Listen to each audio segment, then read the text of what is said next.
Hello, and welcome to our market view presentation. I'm Scalise, and today Dalton Pollnitz, Natalie Sepecan, and myself will be analysing the exchange rates of the AUD USD rates as well as the AUD JPY rates, in which we'll be incorporating these economic indicators to help determine how these exchange rates will fluctuate across the next 3 to 6 months. The first pair we'll be looking at is the AUD USD exchange rate. Interest rates refer to the percentage of principal charged by the lender for the use of his money. It's the annual cost of borrowing credit and the annual return on invested savings. As stated by the Reserve Bank of Australia website, or RBA, on the 5th September of 2017, Governor Philip Lowe announced that the RBA has decided to keep the cash rate unchanged at 1.5%. The current cash rate has yet to be altered since July 6, 2016 of last year, in which it was 1.75%.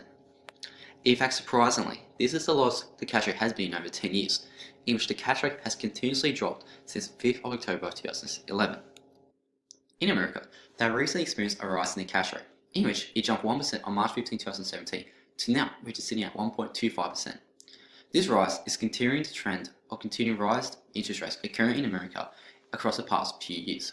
Lower interest rates occurring in the country usually indicates a more expansionary monetary policy stance, in which it promotes spending in the market by consumers due to having to repay less on the interest they owe.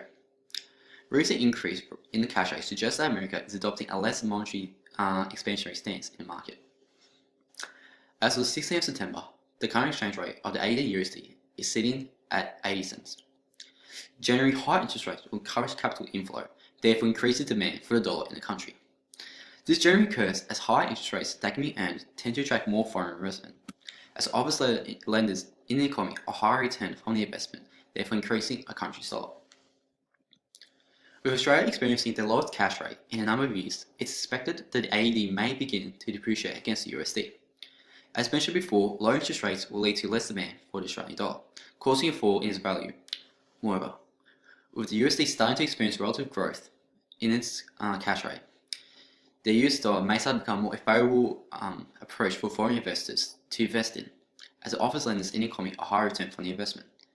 Therefore, over time, the investors may begin to move away from the AUD due to falling interest rates and go towards the US dollar as the interest rates are starting to rise, thus resulting in the Aussie dollar potentially experiencing a depreciation against the US dollar. One way that we can forecast exchange rates between two currencies is by looking at the relative economic growth rate between said countries. The idea behind this principle is that a strong economic environment and potentially higher growth is more likely to attract foreign investors, which would then have to purchase a country's currency to invest. This then in turn would create an increased demand in that currency. One of the primary indicators of a country's economic health is their GDP, and as such, an indicator of the country's economic growth rate is the growth rate of the GDP. By looking at the current seasonally adjusted annual GDP growth rate and comparing it to the future estimate as provided by the central banks of their respective country, we can forecast whether the growth rate will increase or decrease compared to last quarter. This information then is compared against the relative country to determine whether the growth rate is higher or lower than said country, which will assist when forecasting exchange rates. As you can see from the chart taken from the RBA, Australia's GDP growth rate is expected to increase steadily from the June to December period. This increase in GDP growth rate is attributed to an increase in mining investments and a ramp-up of resource exports. Over the June to December 2017 period, this will translate to an increase in the yearly growth rate of 0.75%, approximately. Looking at the United States, increases in personal consumption expenditures, non-residential fixed investments, and federal government spending have led to a 3% increase in the GDP growth rate for last quarter. However, the GDP growth rate by December 2017 is expected to reach 2.1%, down from 3%.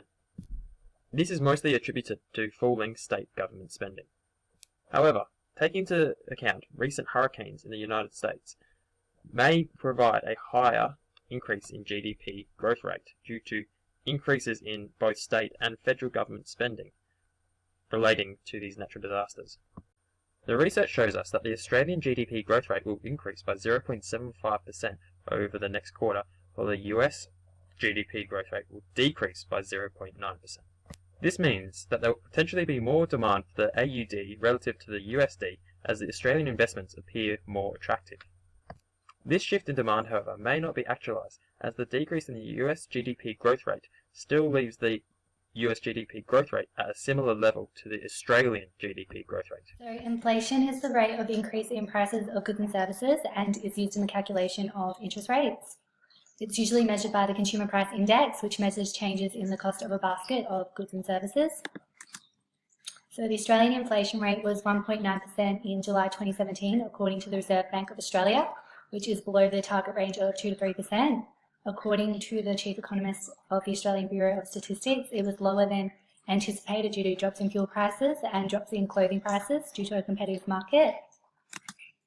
The US inflation rate was 1.7% in July 2017, according to the US Bureau of Labor Statistics, which is less than their 2% target. So the US has gone through 5 consecutive months of disappointing inflation rates, despite unemployment rates decreasing. The price of goods and services in the US would decrease in USD terms, and the Australian demand for US products would increase due to those products being cheaper than in Australia, and then this would then increase the demand for the USD. So an increase in the demand in the US market is equivalent to an increase in the supply of the Australian dollar in the foreign exchange market. And there would also be a decrease in demand in the Australian dollar in the Australian market. So this means that the Australian dollar will depreciate relative to the USD. Overall, over the next 3 to 6 month period, we expect the Australian dollar to depreciate relative to the US dollar. While the economic growth rate indicator does not reflect this prediction, the interest rate and inflation indicators do. Along with the recent natural disasters, the hurricanes in the US, we believe that this is a strong evidence for the US dollar appreciating against the Australian dollar. And now to focus on the Australian dollar and Japanese yen exchange rate. As mentioned previously, interest rate refers to the percentage of principal charged by the lender for use of its money. It's the annual cost of borrowing credit and the annual return of investor savings. Moreover, as stated by Governor Philip Lowe on the 5th of September 2017, the RBA has decided to keep the cash rate unchanged at 1.5%. In Japan, the current interest rate is sitting at -1%, a decline from the previous rate of 0% in 2015. Since 2010, Japan's interest rates have been decreasing, similar to Australia's across the years. However, unlike Australia, Japan's interest rates are currently in the negatives. Negative interest rates perform the opposite of normal rates, in which instead of receiving money on deposits, depositors must pay regularly to keep the money with the bank. As of the 16th of September, the current exchange rate of the Australian dollar Japanese yen rate is sitting at $88.36. Again, higher interest rates should encourage capital inflow, increasing demand for the dollar in a country due to foreign investment, increasing the country's dollar. However, unlike the US dollar, the Australian dollar may potentially experience an appreciation against the Japanese yen. This is so due to Japan having a cash rate of -1%, continuing its trend on a declining cash rate in the country. Therefore, investors will move away from the Japanese yen due to falling interest rates and may favor towards the Australian dollar instead, as Australia's interest rates are a more appealing option compared to Japan's interest rates, thus resulting in the Australian dollar potentially experiencing an appreciation against the Japanese yen. Looking at the economic growth rate of Japan, you can see that Japan has recently had a spike in their GDP growth rate to 4%. This is largely as a result of the government's large-scale stimulus measures, Olympic Games related investments, and increase in public consumption.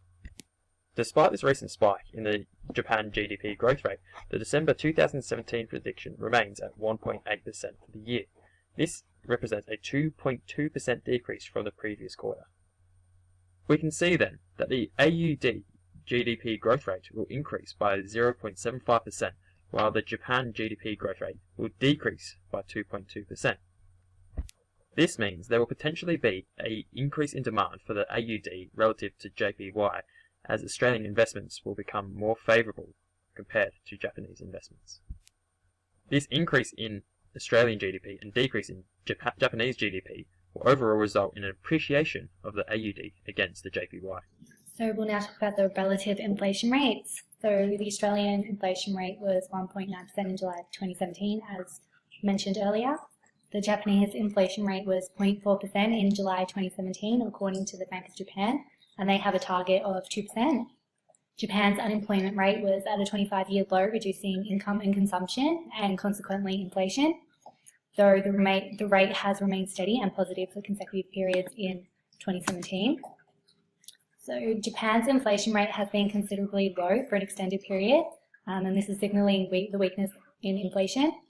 So the prices of goods and services in Japan would be cheaper than goods and services in Australia, and Australian demand for Japanese products would increase, and thus increase the demand for the yen. An increase in demand in the Japan market is equivalent to an increase in the supply of the Australian dollar in the foreign exchange market, and there would also be a decrease in demand of the Australian dollar in the Australian market. This means that the Australian dollar will depreciate relative to the yen. So the Australian dollar to Japanese yen 3 to 6 month forecast. So the continued weakness in Japan's inflation should see the country fall short of its inflation forecast for 2017, and investors will move away from the yen due to falling interest rates. The Australian dollar growth rate is also more attractive to the investors as opposed to the decreasing growth rate of the yen. Thus, in the next 3 to 6 months, with these factors, the Australian dollar may appreciate relative to the yen.